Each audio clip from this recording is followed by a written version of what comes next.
acho que foi ontem, no jornal, no periódico católico, informou que vai ser instaurado um novo sínodo, né, em que vai envolver a teologia e o elemento pastoral, né, a função pastoral.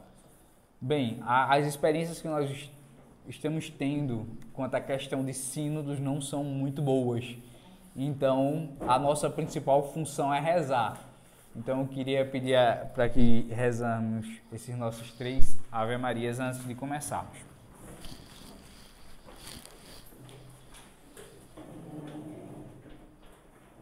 Em nome do Pai, do Filho e do Espírito Santo, louvamos a Maria, filha dileta de Deus Pai. Ave Maria, cheia de graça, o Senhor é convosco, bendita sois vós entre as mulheres, bendito é o fruto do vosso ventre, Jesus. Santa Maria, Mãe de Deus, rogai por nós, pecadores, agora e na hora da nossa morte. Amém. Louvamos a Maria, Mãe de Deus, Filho. Ave Maria, cheia de graça, o Senhor é convosco, bendita sois vós entre as mulheres, bendito é o fruto do vosso ventre, Jesus. Santa Maria, Mãe de Deus, rogai por nós, pecadores, agora e na hora de nossa morte. Amém.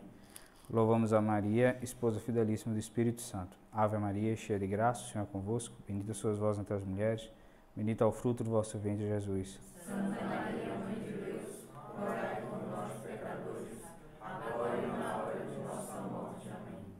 Em nome do Pai, do Filho e do Espírito.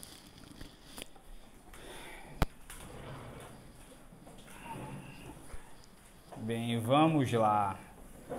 Primeiro eu quero agradecer a presença de todos.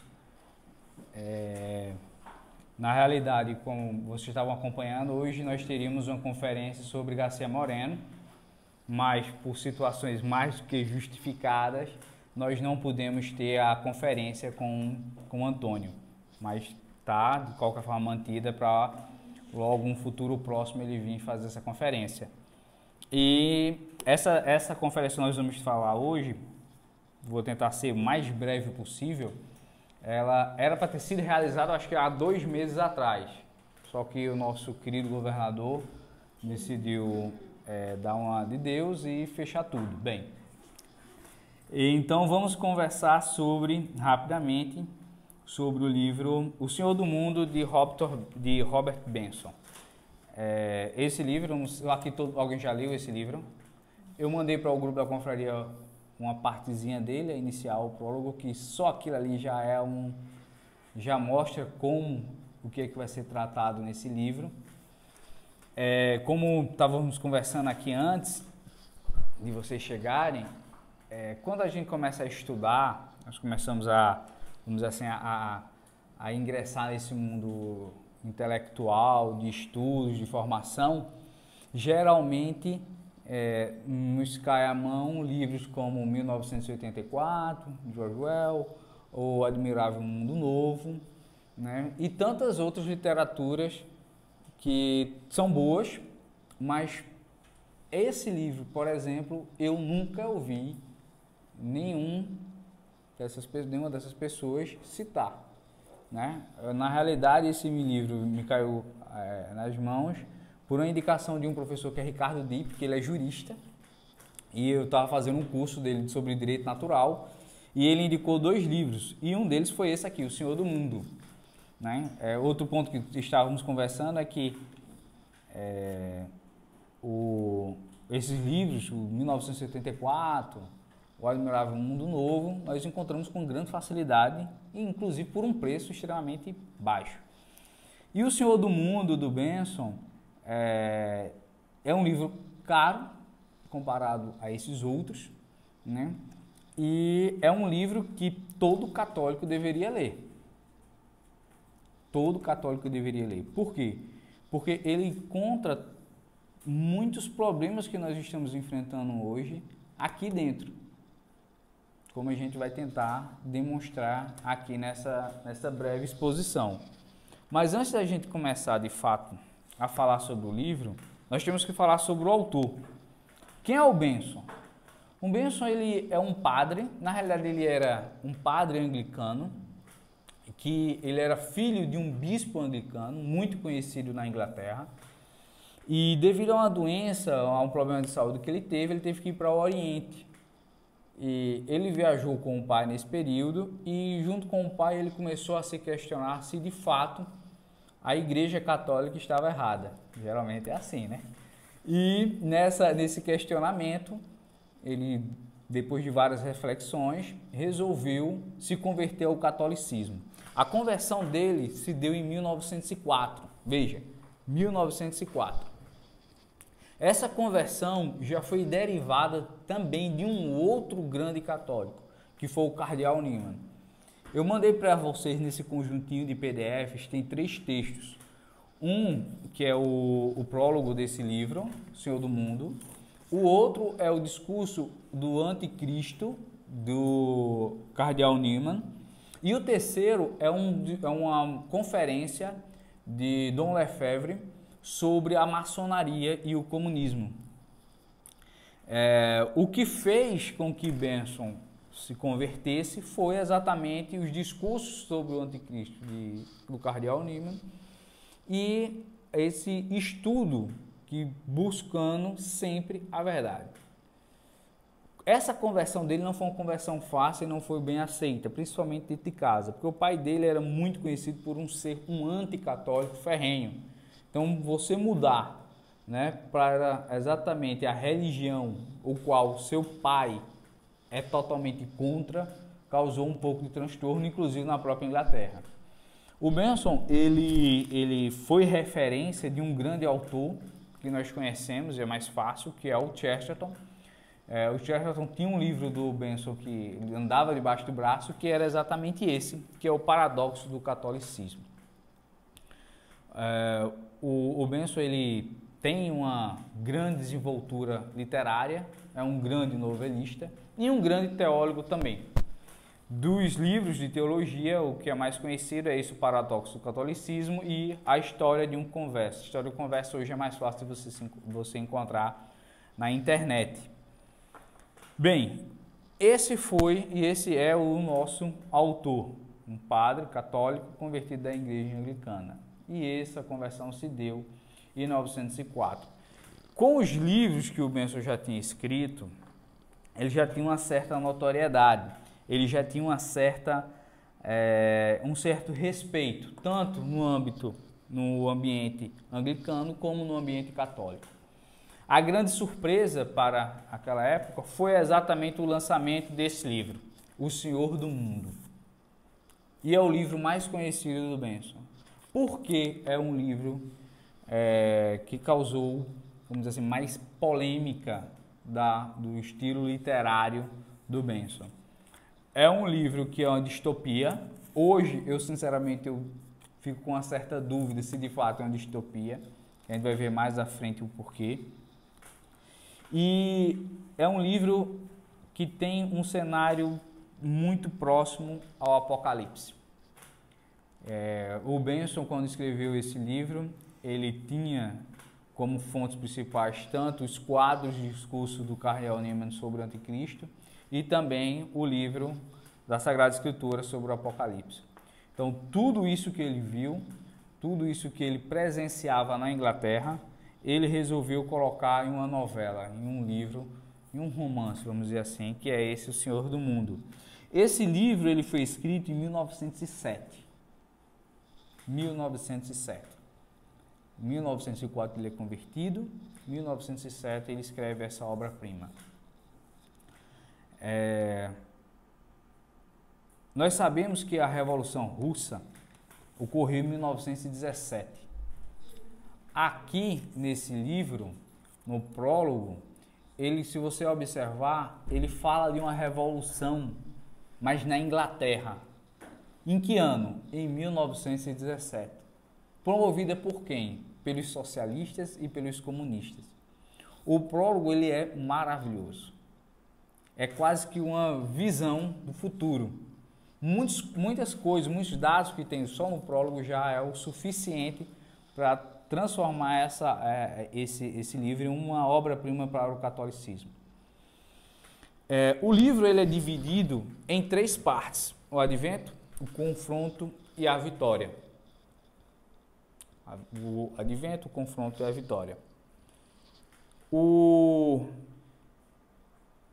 livro ele apresenta os seguintes personagens, pelo menos principais, que é o Padre Percy, aqui é uma mera ilustração, o Padre Francis, o Felsenburgh, que é uma figura que nós vamos trabalhar muito ela conversando hoje sobre esse livro, a Mabel e o Oliver Brand. Claro que existem outras figuras no enredo, mas essas são as figuras principais da obra do Benson.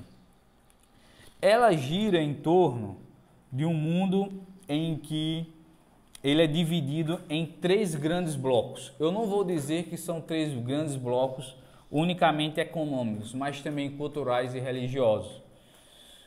Porque eu coloquei lá em cima como confederações? Porque parece mais, na minha visão, como confederações. Porque várias vezes o autor fala dos países de maneira individualizada. Algumas pessoas que eu li sobre a crítica desse livro colocou como se fossem países. Eu não entendi assim, eu entendi mais como de fato confederações, cada um país mantendo a sua soberania, como a gente vai ver, mas em blocos diferentes. E os 3 blocos que estavam no livro do Benson, nesse O Senhor do Mundo, é a América, que é todo o nosso continente, é a Ásia Imperial e a Europa. Nesse cenário dessa confederação, existia no enredo uma grande briga, uma grande beligerância na Ásia. E essa beligerância estava causando todo um transtorno no mundo, porque poderia se gerar uma nova guerra mundial e a situação poderia ficar extremamente grave para a estrutura e organização que até então existia. Na Europa é onde está o último reduto do catolicismo, que é exatamente Roma. Roma é o último reduto do catolicismo. Como a gente vai ver mais à frente, a figura do católico e do catolicismo estava totalmente modificada. Existia ainda algumas sementes, mas era muito difícil de serem frutificadas. Esse conflito que houve na Ásia entre esses países, esse estado de beligerância, surgiu de repente e que conseguiu uma harmonização, uma diminuição, até mesmo a extinção desse conflito, exatamente pelo senhor Felsenburgh. E quem é essa pessoa? Esse senhor é um senhor de 33 anos, americano. Ele era a figura perfeita do homem. Era a imagem perfeita da pessoa. Ele era a pessoa que era amável, ele era um grande orador, ele tinha conhecimentos gerais de todas as religiões, falava vários idiomas, então ele era o ser humano completo. Ele era americano e, claro, maçom e humanista. Por que maçom e humanista? Nessa época, o mundo, como era dividido nesses três blocos, vamos dizer assim, nessas 3 confederações, também existiam 3 grandes religiões. O humanismo maçônico, existia o catolicismo e as religiões orientais. As religiões orientais eram mais ligadas ao panteísmo, ou seja, ligação à natureza, eram religiões menores, eram quase que de tribos, vamos dizer assim. As 2 que de fato estavam tomando a atenção era o catolicismo, mesmo que ainda muito pequeno, mesmo que ainda de maneira muito tímida, e a maçonaria e o humanismo. A maçonaria ele entra no contexto do livro como um grande campo de organização, de orquestra. A religião é de fato a religião humanista. Essa é o principal ponto da estrutura que estava sendo implantada. O catolicismo, claro, sempre se preocupou quanto com a maçonaria, mas principalmente com o avançar em que o humanismo estava tendo e estava tomando a atenção e principalmente o assalto de almas para essa forma de pensar em um Deus, mas não um Deus transcendental, mas um Deus homem. Avançando mais um pouco, aí nós encontramos exatamente a figura dos católicos e do catolicismo. Essa figura aí do Sr. Brand, que está lá em cima, ele era o típico maçom. Ele era um político em ascensão, ele tinha uma grande ligação e um anticatolicismo muito grande. Durante toda a narrativa do livro nós encontramos isso. E nós encontramos uma outra figura que é a Mabel, que é a mulher dele. A mulher dele teve, na realidade, uma infância católica. Teve uma infância católica e ela tinha ainda certas dúvidas quanto a essa forma de se pensar o humanismo como a religião perfeita. O primeiro e o segundo livro do Senhor do Mundo, ele fala mais quanto à pragmática do Sr. Oliver. Por quê? O Sr. Oliver está tentando montar o imaginário da Mabel. A Mabel encontra em vários conflitos. Tem algumas passagens que são bem interessantes. Por exemplo, a Mabel estava passeando e encontra um senhor passando muito mal, estava quase morrendo, e um padre. E ela lembra da figura da vestimenta do padre e da cruz, do crucifixo. Só que ela lembrava apenas do símbolo, mas não lembrava do significado. E perguntou ao Oliver o que era aquilo. Ele disse, não, o que ele está fazendo ali é uma extremoção e que é uma ficção. Em vários pontos, o Oliver coloca e tenta colocar na cabeça da Mabel que tudo aquilo que o catolicismo estava pregando era uma superstição. Era algo imaginário. Nada daquilo poderia ser considerado como real. Por quê? O real é o que eu consigo alcançar, é o que eu consigo pecar e o que eu consigo modificar. A Mabel, ao ver aquilo ali, ela fica abalada e nesse ambiente ainda tem a figura da mãe do Sr. Brand, que é o maçom, que ela é católica.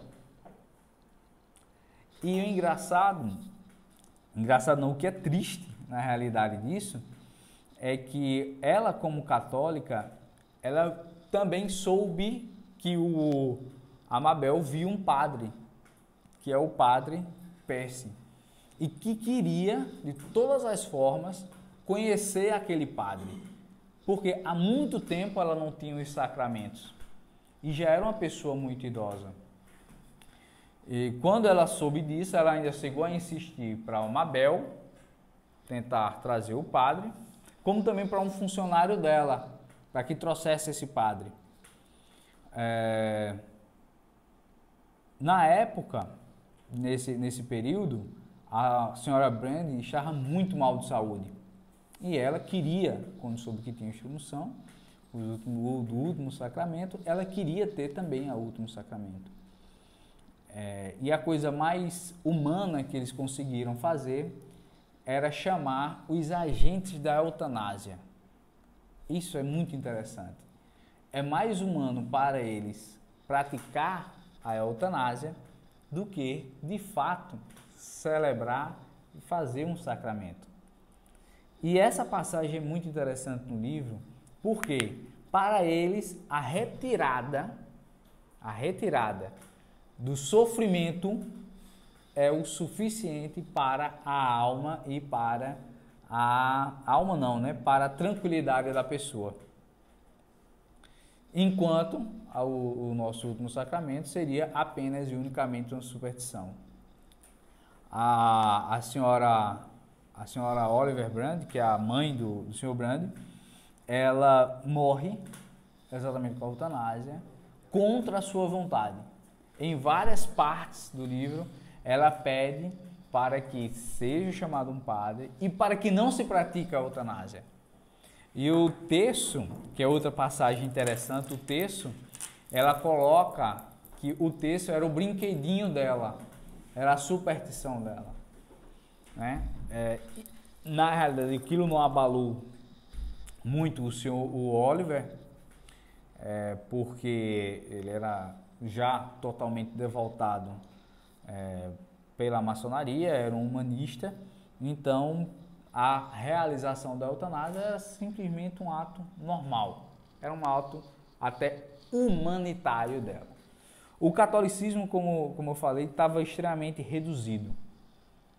Eram poucos os católicos que existiam no Senhor do Mundo e existiam muitos católicos que não tinham conhecimento exatamente dos sacramentos, não tinham conhecimento da doutrina. É o que a gente está conversando agora. É o católico unicamente do IBGE. E a Mabel, ela sempre tentou buscar mais conhecimento sobre esse catolicismo que era. E o catolicismo era a barreira. Era a última barreira para que os planos da maçonaria, para que os planos de uma dominação por completa fosse realizada. Então, o catolicismo ele teria que acabar. A Mabel procurou um outro padre, a gente vai ver mais à frente, e esse outro padre é um padre que já estava abandonando a fé.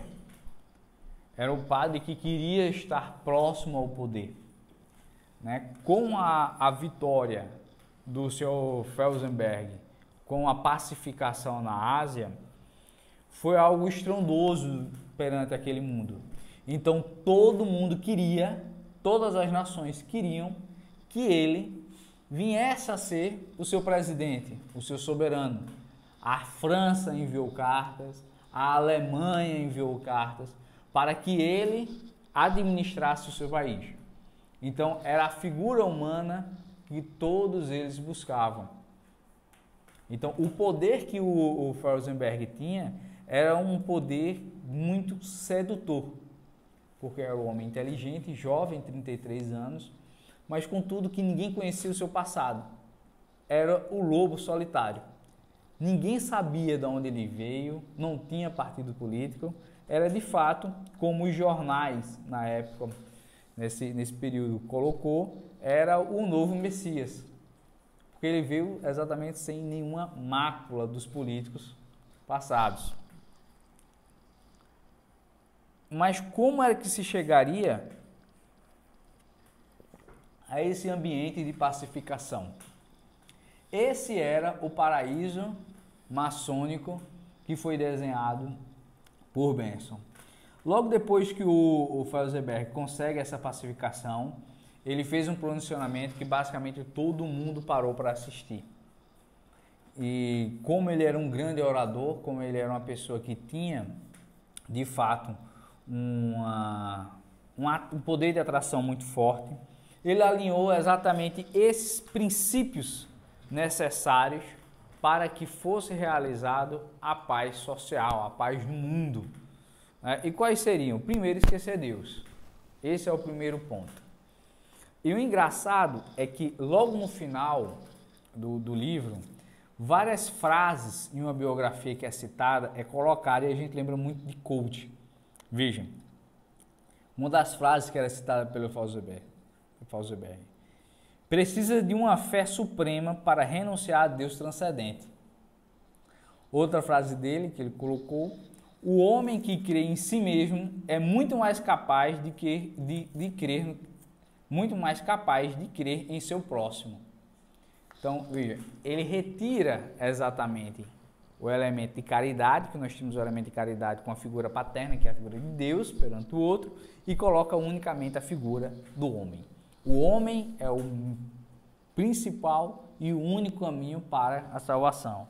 Depois, desconsiderar o sobrenatural. O que é desconsiderar o sobrenatural? Não existe nem céu e nem inferno.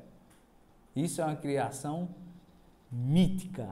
Isso daí é uma criação que a Igreja Católica fez para exatamente dominar os seus corpos e as suas almas. E nós temos que abandonar isso.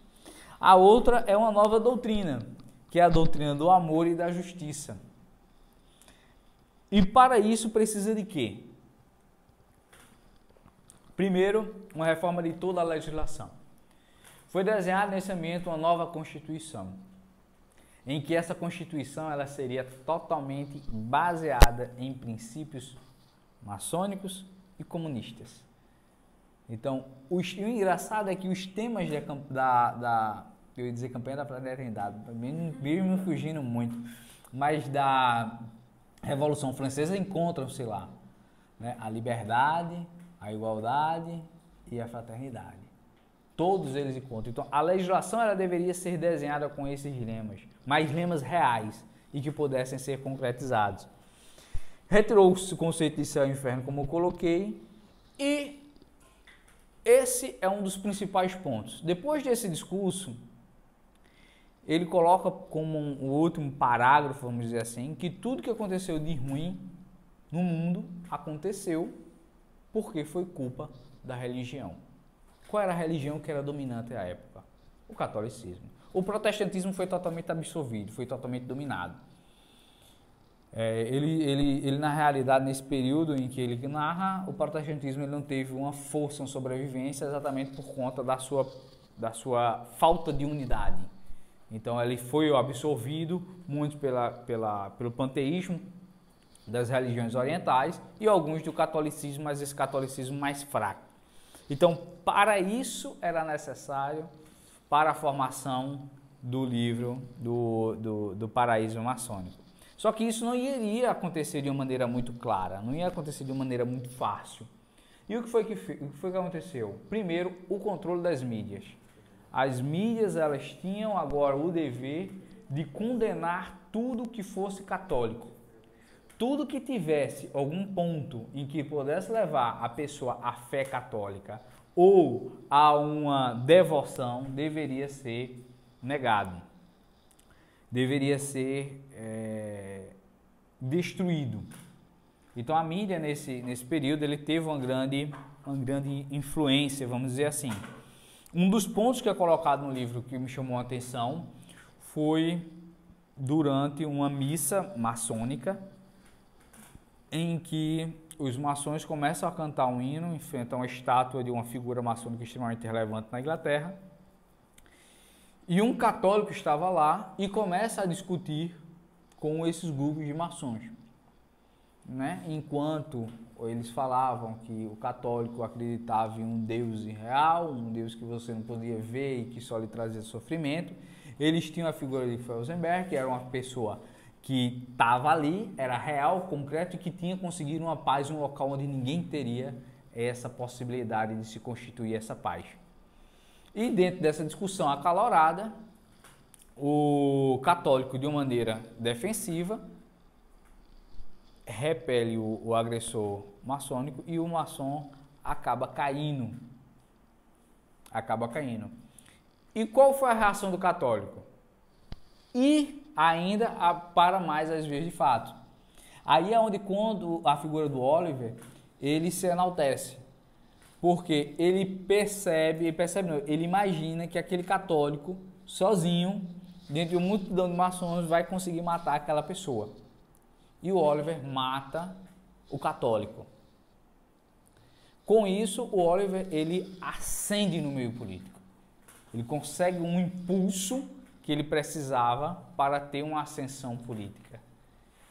E os jornais colocam que a figura do Oliver como a figura do Salvador, como a figura daquela pessoa que salvou o maçom de ser morto por um católico. E claro, as manchetes que eram passadas eram as manchetes mais absurdas possíveis. Você quer encontrar um assassino? Agrida um católico. Você quer... o catolicismo prega exatamente isso, o ódio ao seu próximo. E a mídia conseguiu fomentar muito isso. Dessas figuras, desses personagens, o que eu não posso deixar passar despercebido, mesmo que ele seja uma figura central, é o Padre Persen. Porque o Padre Persen, ele ele é um tipo de um correspondente.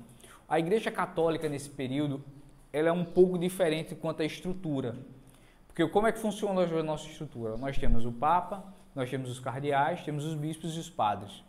Nessa época nós teríamos o Papa, nós teríamos os cardeais protetores. O que seriam os cardeais protetores? Era como se fossem cardeais responsáveis por países. Então, existia um cardeal que é responsável pela França, pelo Brasil, pela Inglaterra, e dentro desse país existiam outros cardeais, e depois os bispos e os padres. E o Persen, ele tinha uma função muito importante, porque ele fazia correspondências, ele informava ao bispo e ao seu cardeal. Ele era a pessoa que transmitia informações. E o Persen era muito conhecido no ambiente católico pela precisão e pelas análises que ele fazia sobre as situações sociais. Paralelo ao Persen, tem esse outro padre, que é o padre Franklin. E o que acontece? Esse padre é o padre em que ele já estava em processo de apostasia. Ele já não acreditava, ele já não tinha fé, ele já não tinha aquela sensibilidade e ele não tinha mais o desejo do martírio que era tão necessário para esse ambiente nesse período católico. Esse padre, ele soube que o Felsenberg, depois de toda essa unificação, ele iria fazer uma missa maçônica e que essa missa maçônica seria realizada na principal igreja que existia na Europa, que era a igreja em que os reis antigamente eram coroados. E esse padre, ele foi até o Oliver, que já tinha uma posição política de destaque, e perguntou a ele se ele precisava de ajuda para exatamente realizar essa celebração dessa missa. E em várias conversas com o Oliver, ele informa que é necessário fazer um novo missal para a realização daquela missa, que era necessário padres, e que ele conhecia vários padres que tinham realizado a apostasia, claro, para ajudar na celebração dessa missa. Esse período dessa missa, é um período de um grande confronto. Por quê? Os católicos da época, nesse período, eles preferiram, quando souberam que ia ser realizado essa missa, fazer um manifesto de protesto. E claro, o que o Felsenberg precisava era exatamente de um confronto. O que ele precisava de fato era de apenas uma agulha para começar uma verdadeira guerra de contra-ataque aos católicos. E chegou, ou foi montado, que os católicos na realidade iriam praticar um ato terrorista contra a realização da missa. Isso foi divulgado em todos os centros, todas as mídias. Um grande arsenal foi montado próximo à basílica, à catedral. E o principal foi as falas do Felsenberg, que aquilo ali não era um ato de liberdade que os católicos estavam fazendo, mas um ato de afronta contra o Estado. O interessante, e que o Bergson coloca muito bem sobre isso, é que o humanismo maçônico é diferente do humanismo, por exemplo, do comunismo e do socialismo. Por quê? O comunismo e o socialismo vê a figura do Estado, um ser abstrato. O humanismo que o Bergson coloca, ele coloca o humanismo da figura do homem, não do Felsenberg, mas de qualquer homem. Entende? A figura principal é a figura do homem-deus e não daquele homem. Não precisa ser um homem específico. Eu preciso que você seja apenas a figura materializada em que você possa realizar e que possa construir todo esse império. A corte do elemento transcendental para um comunista é a figura do Estado. O Estado é o provedor de tudo. E para o humanismo maçom é o homem que é provedor de tudo. Tanto que alguns pontos o Benson coloca que isso é a principal armadilha filantrópica que a maçonaria utilizava. E é o que infelizmente atraía muitos católicos. Porque isso é exatamente a corda que consegue puxar os demais católicos desavisados. Essa missa ela não foi realizada. Ela não conseguiu ser realizada por conta do temor que estava existindo. E, com isso, montou-se exatamente toda uma estrutura para começar a perseguir os católicos. E o que foi que como iria e como se desenvolver essa perseguição aos católicos? Primeiro, controle da mídia. Toda a mídia deveria divulgar e deveria indicar quem era e onde estavam os católicos. Muitos padres foram perseguidos, muitos bispos, no conto do Benson, foram mortos por martírio, unicamente por se apresentarem como os católicos. Então era muito perigoso. E foi criado exatamente o Ministério do Culto Religioso, muito próximo ao ministério que tem na China. Na China, o que foi que eles fizeram? Criaram um ministério para apenas identificar os católicos. Olha, a gente não vai querer fazer nada, a gente só quer que você venha aqui, se resiste, diga onde é que você mora, e aí não vai fazer nada. A mesma coisa foi feita com esse Ministério do Culto Religioso. Ele foi criado para que todos os católicos se registrassem e para regular a liturgia. Vários atos e vários pontos da liturgia do âmbito católico agora era regulado pelo Estado. Mas o erro é de vocês, católicos, porque eles só querem a paz universal. E existem alguns pontos errados no modo que vocês realizam a sua missa. E nada melhor do que um Ministério do Culto Religioso para regular isso. Muito próximo, quase análogo ao que a gente está vendo hoje. É exatamente a dominação. Quando era que isso era realizado, a celebração da missa.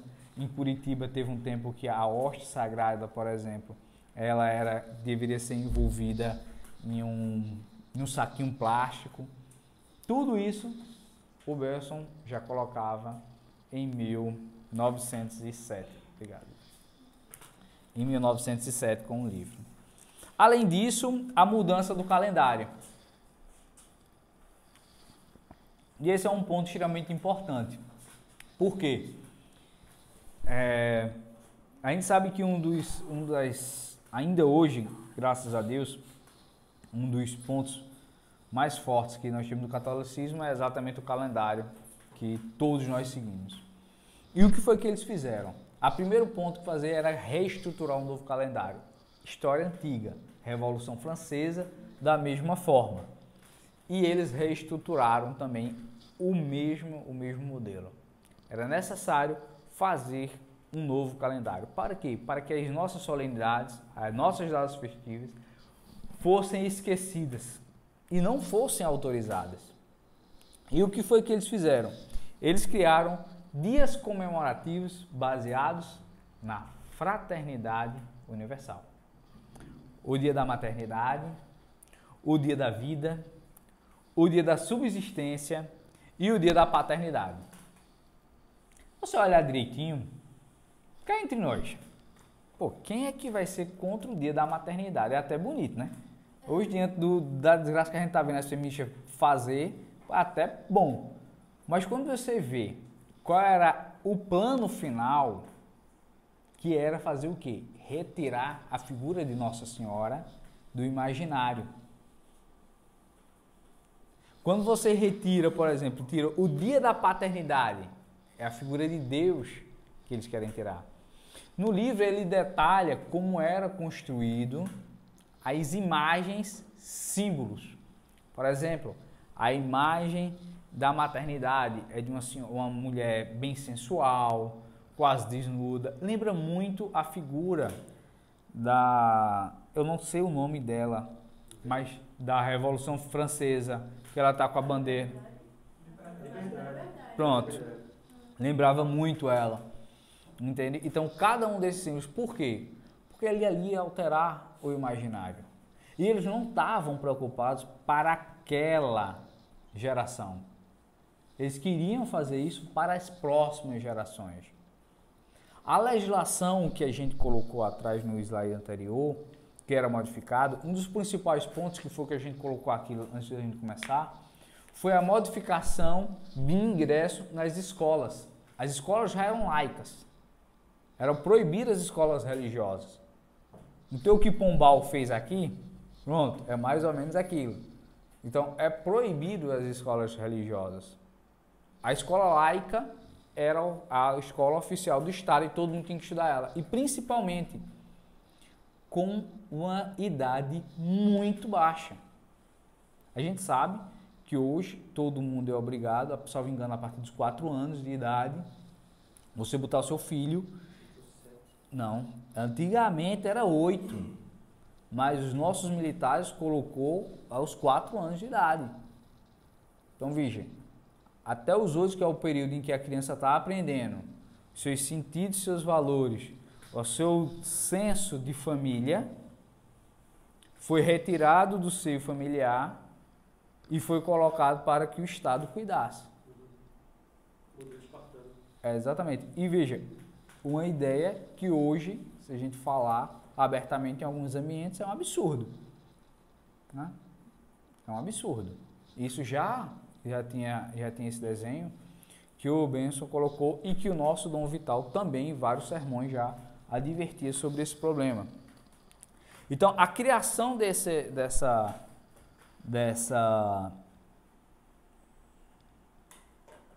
novo calendário foi de uma importância extrema para a perseguição aos cristãos.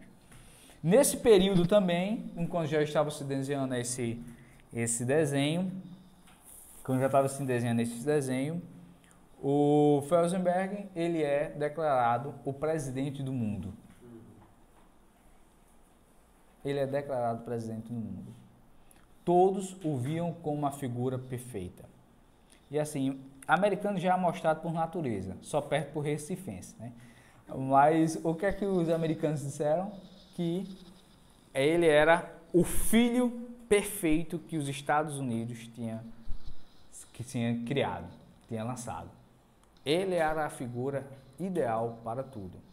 Só que para o plano dele, ainda existia uma pedra no meio do caminho, que era exatamente o catolicismo. O catolicismo ele não poderia existir nem sequer mais no imaginário. Então começou-se essas perseguições e a necessidade de acabar, de exterminar. Hoje, naquele período, né, nesse contexto histórico que o Benson conta, o único núcleo que ainda existia do catolicismo era Roma. Roma era o local que relembrava o período áureo, vamos dizer assim, do catolicismo. Os cardeais, os bispos foram chamados porque estavam em uma situação extremamente difícil para todos. Padres tinham medo de realizar missas.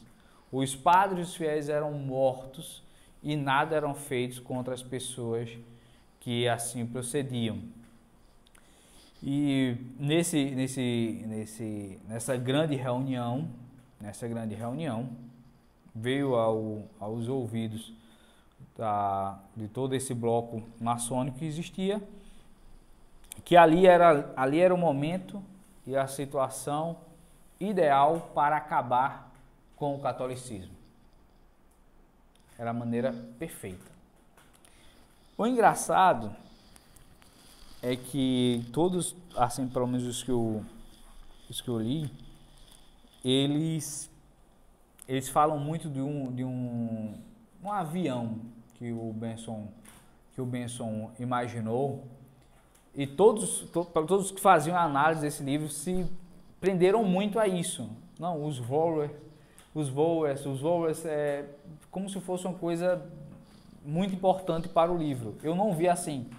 Eu não vi, claro que era uma visão muito à frente, porque era uma visão de uma tecnologia que não era possível para a época, mas dentro de todo o contexto isso era um mínimo.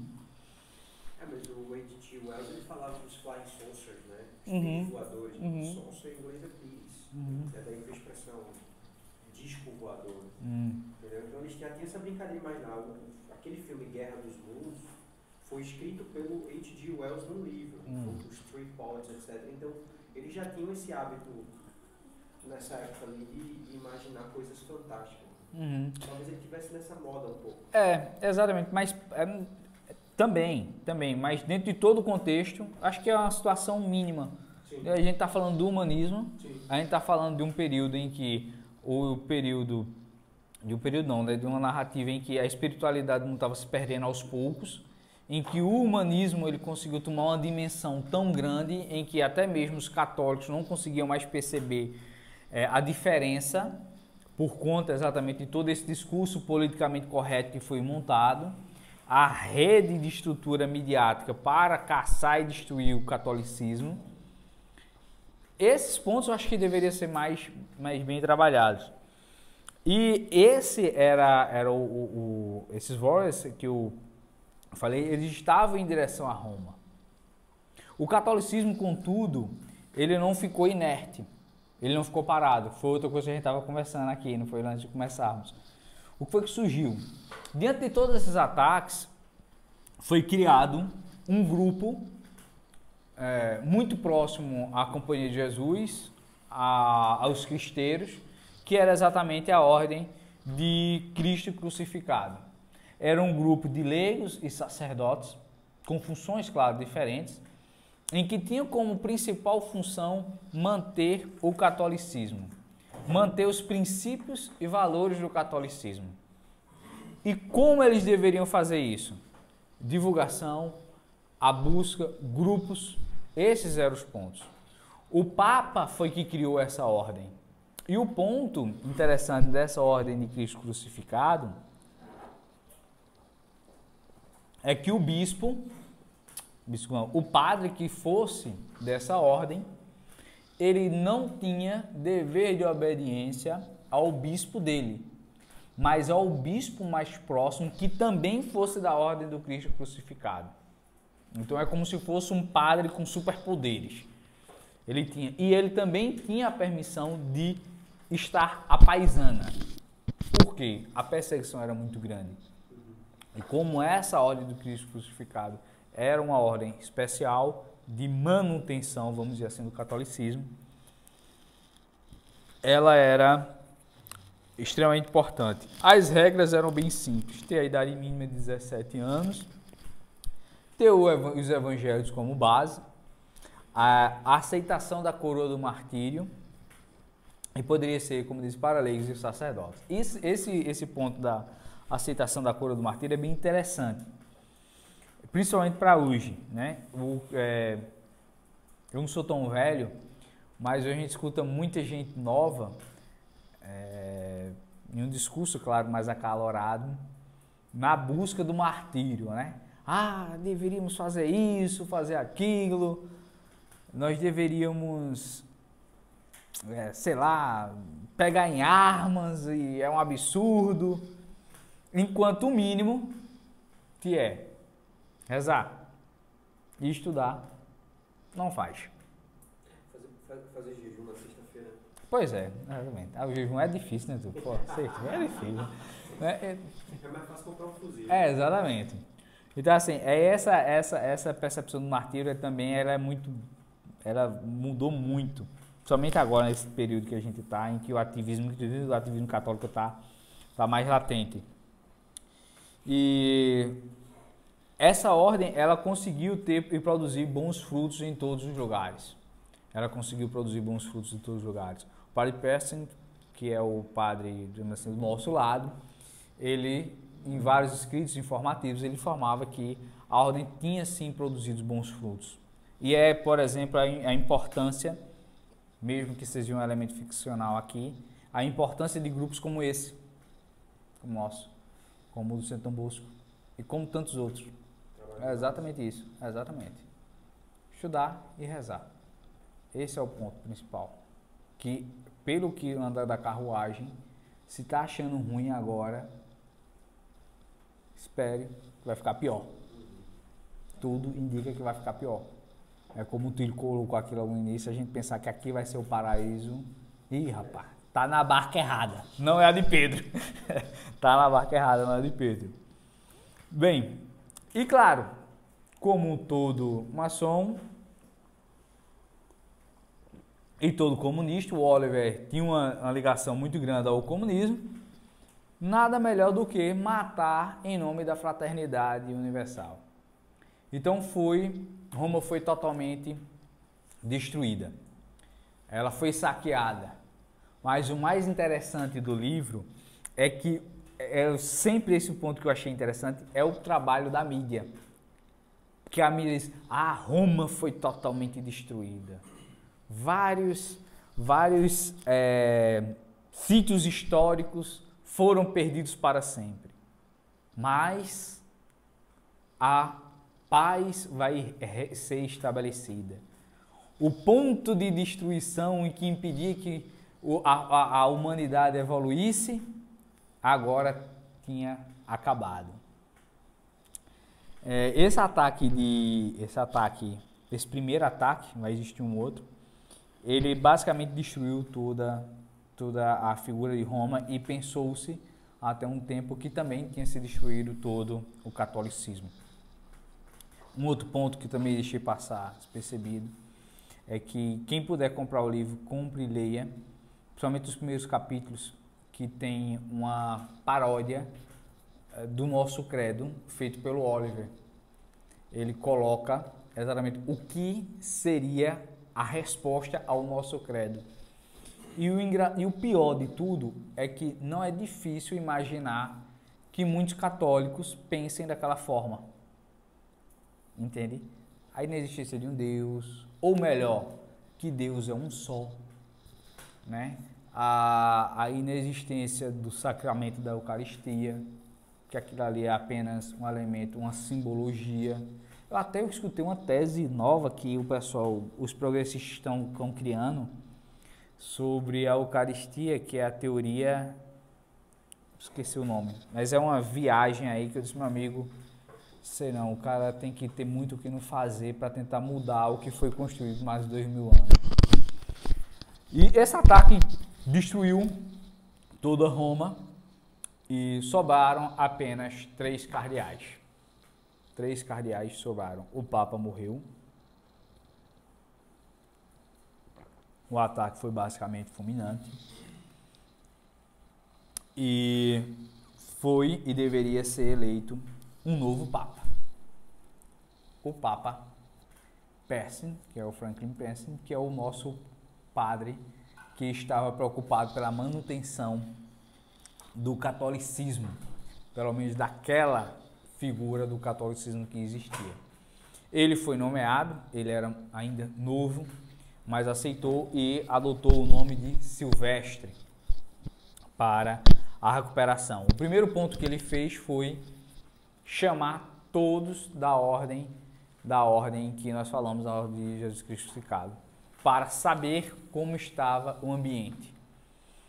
As notícias que vieram foram da imensidão de martírios que foram realizados. E o padre Percy agradeceu muito e ficou muito feliz, porque se você sofreu martírio, significa que você não abandonou a sua fé. Se você não abandonou a sua fé, significa que você ainda conhece e deixou de exemplo para outros o exercício do catolicismo. Nesse período, nesse contexto, nós voltamos para Mabel e o Oliver. A Mabel e o Oliver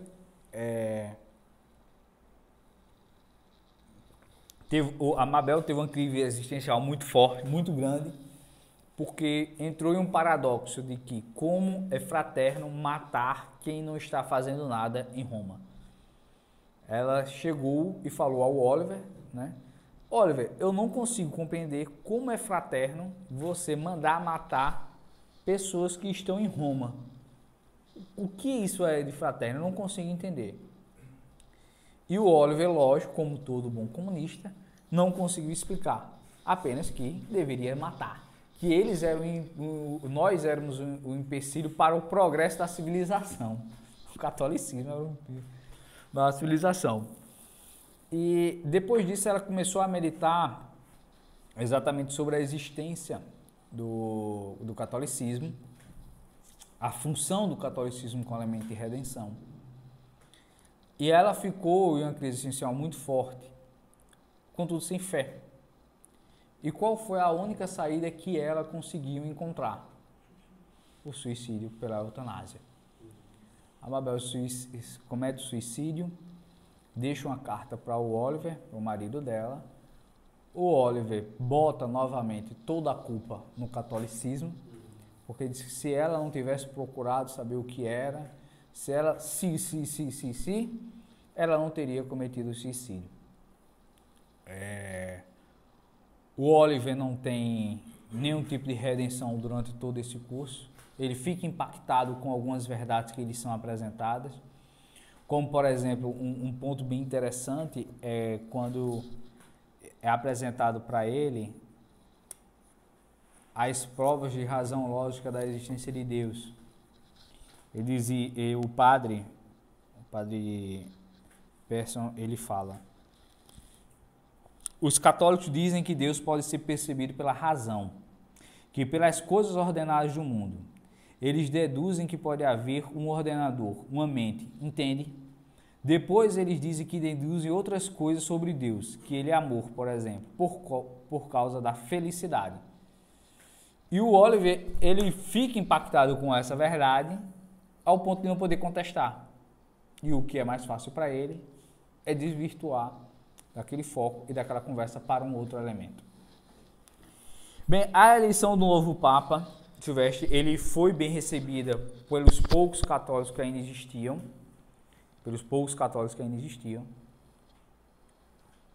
A ordem que existia teve mais poderes, como, por exemplo, nenhum dos padres, nenhum dos cardeais e bispos que ainda existiam, não precisavam usar seus vestimentos.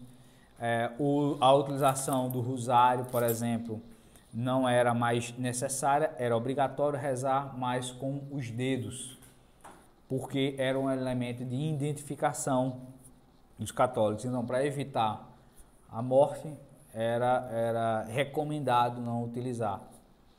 Acontece que a existência ainda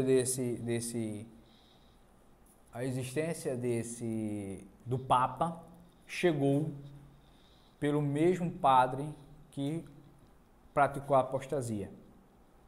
Chegou ao conhecimento dele que existia ainda um Papa, que esse Papa se chamava Silvestre, e que ele agora estava em Nazaré, não mais em Roma, e que deveria ser destruído o resquício de catolicismo que ainda existia, nessa narrativa. O Fausenberg, com a humildade que existia, ele não aceitou ser derrotado, porque o ideal católico ainda poderia se multiplicar. Então, o que foi que ele fez? Fez um outro pronunciamento extremamente agressivo e, do mesma forma, atrativo, em que convidou e chamou todas as nações para uma ação fraterna. Vamos todo mundo soltar bombas em Nazaré, porque com isso nós estamos de mão dadas. Sabe aquela história? Ninguém larga a mão de ninguém? Pronto, é mais ou menos por aí. Ninguém solta a mão de ninguém e teve-se o segundo ataque contra a Igreja Católica. O final do livro, dos críticos mais antigos, eu encontrei muita crítica do livro de Persson na Argentina e no México. No Brasil não foi tantas, mas muitos colocam como um lado um tanto pessimista de Persson. Por quê? ocorre o segundo ataque. O Papa sabe a hora em que vai ocorrer o segundo ataque. Sabe que todas as nações do mundo vão fazer o segundo ataque contra a Igreja Católica. E o que é que o Papa faz? O Papa recomenda, não manda, recomenda, para que todos os padres e cardeais que estivessem ali, no dia e na hora do ataque, celebrassem uma missa. Sejam celebrando uma missa. Os capítulos finais é belíssimo, porque mostra exatamente a realização da missa e, em paralelo a isso, a narrativa desses aviões, vamos dizer assim, indo bombardear. E o momento em que as bombas caem é exatamente quando ele levanta a Sagrada Eucaristia. Aí no final ele termina: agora estamos na glória do Senhor. É incrível o livro. Alguns críticos dizem que é um elemento pessimista porque, de um ponto de vista, o Felsenberg teria ganho a batalha, tinha acabado. Mas alguns outros, por exemplo, o padre Sanches, não vê desse jeito. E eu concordo até com ele, que na realidade, a nossa finalidade, nosso caminho é o céu. Eu espero passar uns dias ainda no purgatório, né, para dar aquela andar e preciso ir para lá. Então, essa é a finalidade. E lembrando que esse livro ele foi baseado no Apocalipse. Ele tinha como um dos pontos, um dos livros bases, o Apocalipse. E o Apocalipse você pode ter duas leituras dela, né, como um local em que tudo vai acabar, aquele bem de Hollywood, né, em que tudo vai acabar, zumbi, aquela coisa toda. Ou você pode dizer, pô, é a segunda vinda de Cristo. Entendeu? Tá na hora de prestar conta. Agora eu quero ver.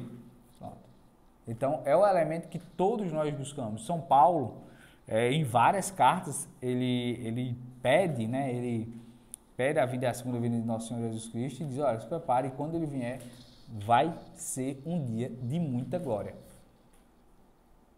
Tem um autor que... Agora vai ser lançado muitos livros sobre o Apocalipse, né?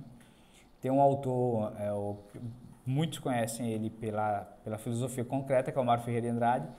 Mário Ferreira de Andrade é pitagórico. Ele tem um livro que é o Comentário do Apocalipse. Eu não sei se tem físico, mas eu sei que tem PDF. PDF eu sei que tem. Já teve uma versão física, né? Já teve, né? Pronto. Eu tenho ele PDF, em que ele colocou... É basicamente isso, não é com essas palavras. O problema todo é nesses números que tá aqui. 144 mil é pouca gente demais, meu velho. Entendeu? O camarada pra estar ali dentro, bicho. Então, é a questão dessa visão que nós temos do Apocalipse, se vai ser realmente algo extremamente doloroso e final pra gente, de queda, ou vai ser um ato glorioso de retenção nossa. Esse é o final do livro do Benson. Isso se o Benson não tinha planos de escrever um outro livro, né? Ele escreveu um outro livro por conta das críticas desse. Eu não li. As críticas... É como o Admirável Mundo Novo. O autor do Admirável Mundo Novo escreveu o Admirável Mundo Novo, aí todo mundo leu, todo mundo criticou, todo mundo teve crítica positiva e negativa. E depois de 50 anos, eu acho, depois de 30 anos, ele escreveu um outro livro como Estamos no Admirável Mundo Novo. Quer dizer, ó, tudo que tem lá agora está acontecendo. Só que ninguém leu. E ninguém criticou aquilo ali, entendeu? Então ficou mais essa análise desse aqui. Para concluir essa nossa breve, que já está longa exposição, é a ligação desse autor, do Benson, com exatamente o nosso dom vital. Eu vou mandar para o grupo da confraria um texto que fala os mesmos erros que tinham da maçonaria. Porque, veja, o problema nosso, e é o que eu sempre falo, hoje mesmo eu falei isso, o problema nosso, primeiro, não é com o maçom. Não é com o maçom. O maçom muitas vezes está ali em erro, São pessoas que muitas vezes não sabem de nada, não sabem por que estão ali. E não é nem o maçom de avental. O maçom de avental não me preocupa muito. O que me preocupa mais é o maçom que sabe de tudo isso e estão nos centros de comandos de poder. Essa é a mensagem do Benson. Entende? Os que sabem o que estão fazendo. Exatamente. Tem um livro, Sadhguru Sarvini, salvo engano, que chama Catolicismo e Maçonismo. Como nós adotamos já essa política humanista sem sabermos. Hoje, se a gente pegar essa política humanista e colocar, pronto, vamos ver aqui o que é que o autor da Conjuração Anticristã disse que era humanismo e que tem um elo com a maçonaria e que eu pratico e que eu aceito. Cara, é muita coisa. Muita coisa. A gente está em um mundo moderno em que a quebra da espiritualidade, a quebra do conhecimento da doutrina católica é a regra. Você é instruído a não conhecer a doutrina católica. Hoje, por exemplo, eu frequento muito livrarias.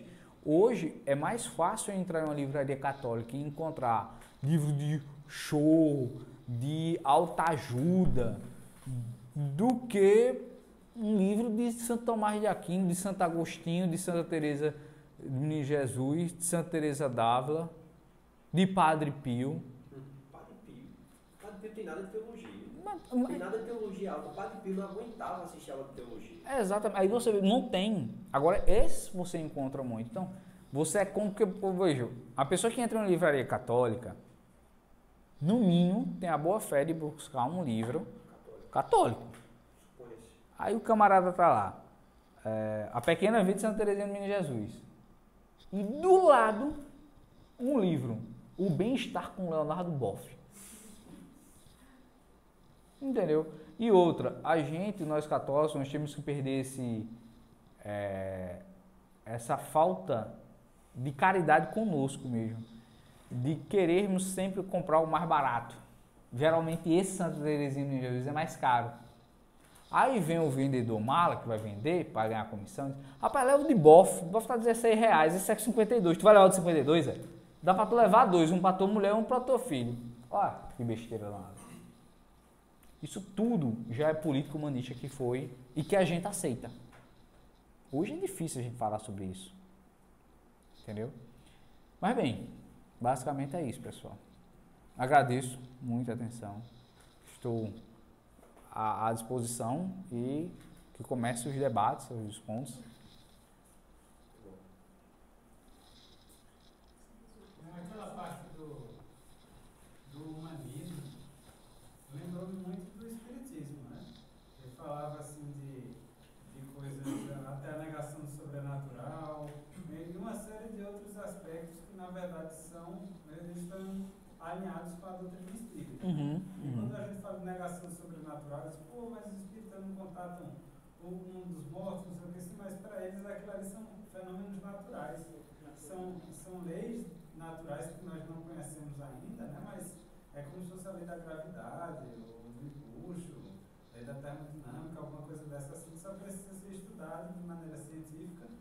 Mas assim, todas aquelas outras coisas ali do ensino moral, você esquecer Deus, embora na própria doutrina você não encontre muito essa coisa de deixar Deus de lado, né? Sempre tem essa coisa, amarás a Deus sobre todas as coisas, mas se você for ler aquela literatura espírita de Chico Xavier, de Paulo Franco, aquelas histórias assim do que acontece no mundo espiritual e tal, Deus é uma figura assim. Ele é um super-homem apenas. Todos os espíritos da minha família dizem que Deus é um espírito de luz, é um espírito iluminado e evoluído. Então isso é darwinismo espiritual. Mas Túlio, isso aí, os seus parentes são espíritas, mas veja, eu vou lhe ser sincero, eu não me incomodo. Sabe por quê? Não, veja, o cara tá no lugar dele, entendeu? Sim. É espírita. O ruim, meu amigo, é quando eu escuto um católico falar isso. Ah, não, Deus é um ser evoluído. Bicho, tu não é católico, cara. Entendeu? Essa confusão por exemplo, o espiritismo, a gente vai ter uma conferência com um padre que escreveu exatamente sobre o Católico Sim, Espiritismo Não. O livro do livro é um livro muito simples, mas é bem didático. E eu acho que de todas essas seitas, eu acho que o espiritismo é a segunda mais, vou até pedir desculpa lá, mas a mais escrota. Só perde para a religião anglicana, né? Porque anglicanismo, o cara fundou, sinceramente, para atrair a mulher. Não é verdade? Vamos, para fundar... Não, veja, foi para isso. O cara fundou a religião para isso.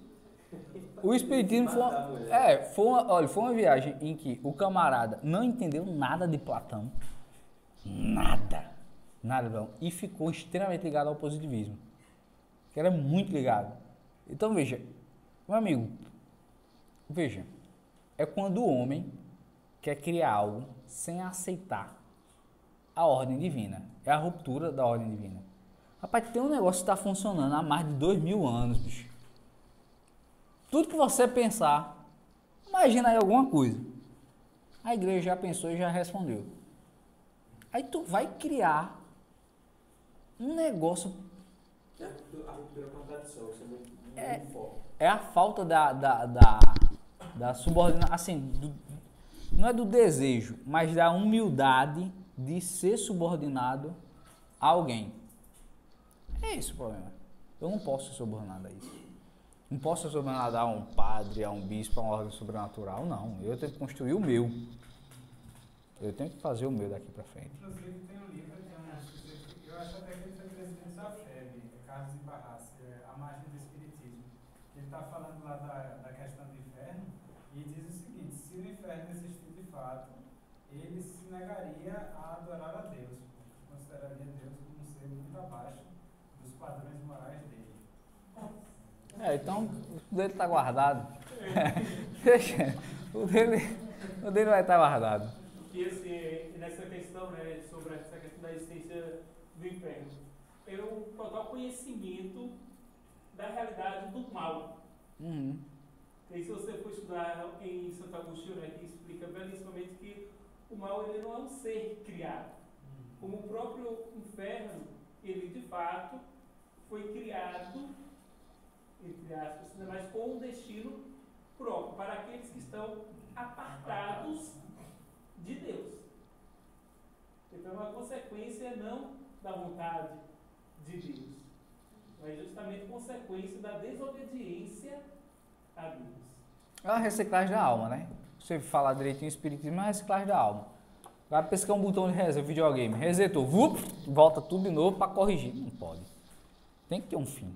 Não, e é sempre ascendente, né? Sei que é possível subir e descer uma verdadeira montanha russa, mas é muito louco.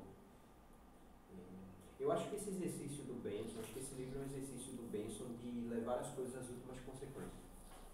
E como seria, né, se você fosse levar ao fim e ao cabo a ideia?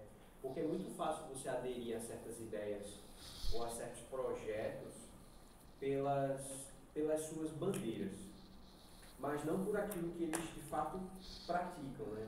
Aquilo que o Olavo fala que as pessoas acham que o valor de alguém está naquelas ideias que eles defendem, não nos atos que eles praticam.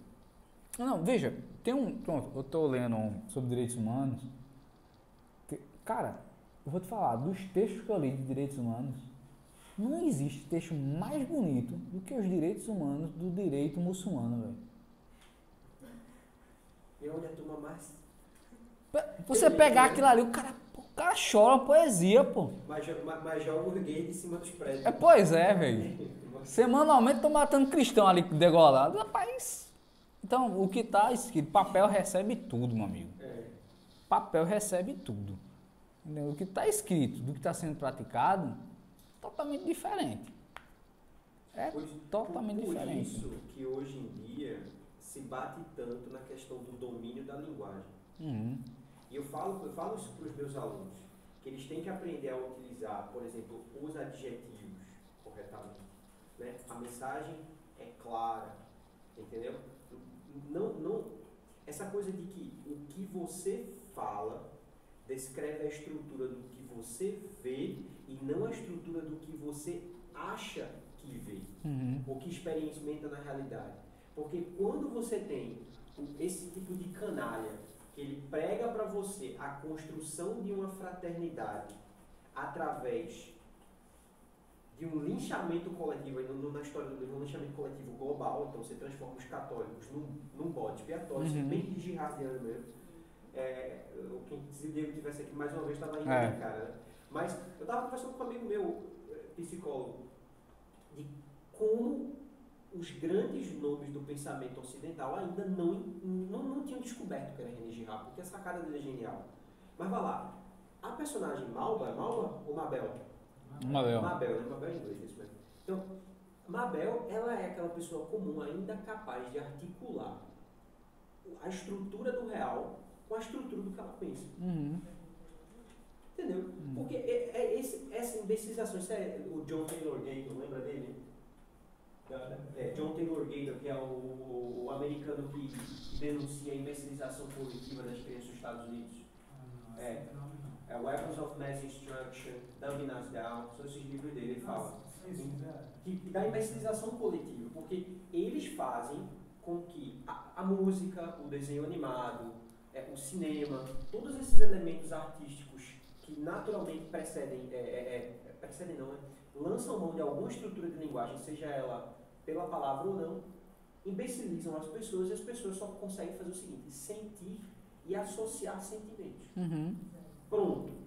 Então, quando você ouve um orador falar, você não é carregado pelo que ele... o que ele está dizendo, na realidade concreta, qual é a consequência que precisa existir, ou qual é a premissa que precisa existir para isso aqui acontecer. O cidadão não pensa nisso. Então, quando alguém fala Lula, pai dos pobres, o cara não entende o que isso significa. Ele sente algo e ele adere. Isso só é possível para que isso. Para mim, quando você narrava a história, eu percebia essa coisa assim: aonde chegaria, quais seriam as últimas consequências disso? Já posso perguntar uma questão? O campo que eu estou até recentemente reestudando a Sagrada Escritura e estou no livro do Apocalipse. Certo. A gente não se eu estiver errado, mas a linguagem é quase 100% simbólica. A gente poderia fazer a associação de algumas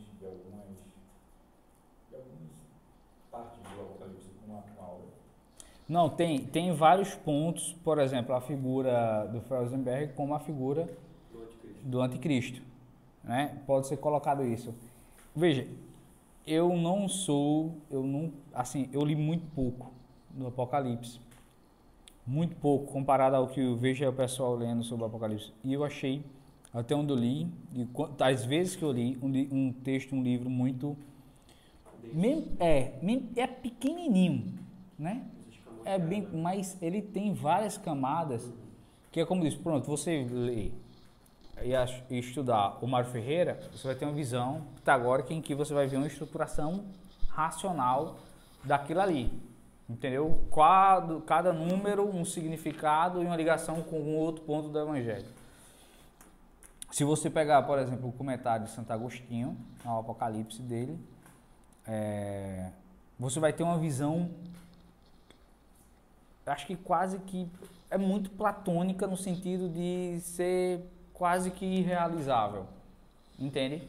Quase que irrealizável. Olha, a gente está lendo isso aqui, mas isso não vai acontecer agora, vai acontecer lá na frente. Então, eu acho um texto muito complicado. Essa obra, ela teve vários desses pontos. Como, por exemplo, é porque não dá para falar de todos os pontos do livro quanto do tempo. Mas, quando tem o primeiro ataque, todo mundo morre, o novo Papa, Silvestre, ele nomeia 13 novos cardeais, né? Uma simbologia aos 13... os 12 apóstolos, mais São João Paulo.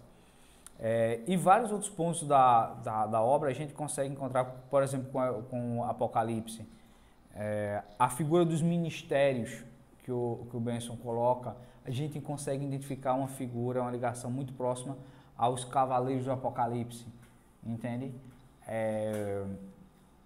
Tem vários pontos.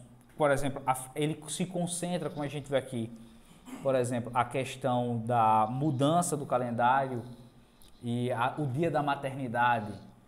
Você vê que é quase que uma paródia com a figura da mulher do Apocalipse, entendeu? Em que ela aparece muito bonita, muito resplandecedora, mas mesmo assim muito delicada. E ali, na obra do Benson, você encontra uma mulher sensualizada, uma mulher empoderada, entendeu? Você encontra esses pontos. Existem vários elementos de conexão, mas o principal ponto acho que é com o sermão do Cardeal Newman. Acho que com esse sermão você consegue encontrar bem. Inclusive é uma das críticas umas críticas negativas que falam sobre a obra é exatamente isso, que nada mais é do que um dos sermões de Newman de uma maneira mais larga, maior, entendeu? Então é bem interessante. Eu vou até fazer uma recomendação de maneira que você não pediu, mas eu não começaria pelo Apocalipse para ler a Sagrada Escritura. Não, eu não começaria. Eu começaria pelos Evangelhos, Salmos e depois Eclesiastes e Eclesiastes. Aí depois você desenrola. Ah, então pronto, então tá ótimo. Você já leu o Banquete do Cordeiro do Scott Hahn? Não. Porque o Scott Hahn ele dá a interpretação litúrgica do Apocalipse. Eu notei uma correlação com o Apocalipse, por coincidência também no capítulo 13, 7, que quando diz que foi permitido que os inimigos de Deus guerreassem contra os santos e vencessem. Uhum. Né? Uhum. Então, na transição da passagem do tempo de paz, que Nossa Senhora previu em Fátima, tem essa vitória aparente no Apocalipse. Então, por coincidência também é capítulo 13, se não me engano, versículo 7. Tem vários pontos que você ligar direitinho, tem a ligação com o Apocalipse. Mas como eu digo e repito, esse é um livro que todo católico tem que ler. E tem passagens belíssimas. As passagens de correção dos padres, do padre, por exemplo, quanto à questão do Oliver, a tentativa dele de convencer que aquilo está errado, que o comunismo está errado, que o maçonismo está errado. São passagens belíssimas. São verdadeiras poesias, entendeu? Muito bonitas, muito bonitas. Nunca vi uma ficção se aproximar tanto de uma profecia. Exatamente. Esse aqui, o que acontece? Alguns escritos que eu vi brasileiros, como eu disse, ficou. Não, ele é uma visão profética, porque isso poderia ser a Segunda Guerra Mundial. Eu não vi. A primeira que ocorreu do Negão. Não, mas esse foi em 1907. Aí disse a Segunda Guerra Mundial. Ele disse que isso é uma previsão da Segunda Guerra Mundial por conta do ataque dos bombardeios, a questão da explosão da bomba atômica. Eu particularmente eu não senti. É uma coisa que o professor Carlos Nogueira fala. O problema de hoje é que nós retiramos Deus do curso da história. Entendeu? Nós retiramos Deus do curso da história. Então tudo que a gente faz é visando um elemento humano, uma construção humana. Não, e outra coisa, quase todo crítico literário hoje entende patavinhas de teologia. Então o cara vai analisar numa literatura geralmente o recurso imaginário. Ele não sabe necessariamente com qual público o Benson está se comunicando, com quais problemas humanos ele está se preocupando. Bem, finalizamos. Ok. Então vamos rezar só uma Ave Maria para finalizarmos. Em nome do Pai, do Filho e do Espírito Santo. Ave Maria, cheia de graça, o Senhor é convosco. Bendita sois vós entre as mulheres. Bendito é o fruto do vosso ventre, Jesus. Santa Maria, Mãe de Deus, rogai por nós, pecadores, agora e na hora de nossa morte. Amém. Santa Catarina de Sena, rogai por nós.